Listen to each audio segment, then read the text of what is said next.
Roch David Nyong'oui, professeur titulaire du droit à l'université d'Abomey-Calavi et président du parti Alternative citoyenne, s'est prononcé sur l'actualité qui défraie la chronique. Il s'agit de la levée d'immunité parlementaire des députés Valentin Djenanté Agossou, Idrissou Bako et Atao Mohamed Renouho. Pour faire taire les supputations des uns et des autres, le conférencier a essayé d'éclairer la lanterne du peuple en décortiquant le concept théorique et pratique de la levée d'immunité parlementaire. L'immunité constitue un moyen d'ordre public.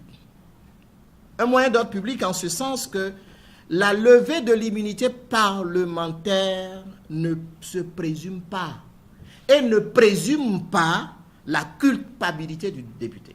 Le fait de permettre à la justice d'écouter et de juger les mises en cause ne saurait donc être pour Roch David Nyong'oui un acharnement politique. Au contraire, il doit leur permettre de laver leur honneur après la manifestation de la vérité. Il y a levée d'immunité de ces députés. Qu'est-ce qui va se passer après? Dans ce cas d'ailleurs, vous avez une particularité.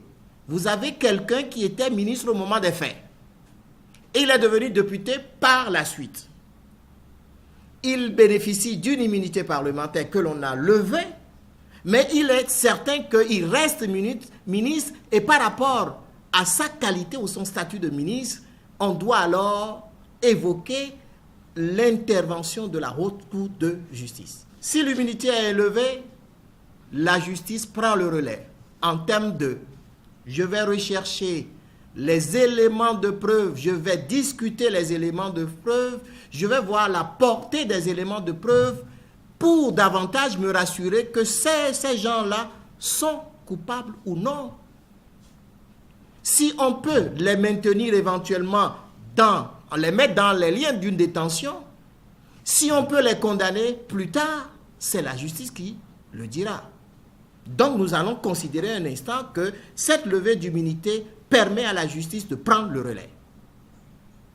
Alors, la procédure va se complexifier un peu davantage, mais la justice est désormais libre pour dire « je continue mes investigations, je retiens quelque chose contre quelqu'un, je condamne éventuellement les personnes qui sont mises en cause ». Pour le conférencier, c'est une nouvelle page de l'histoire de la démocratie béninoise qui s'ouvre.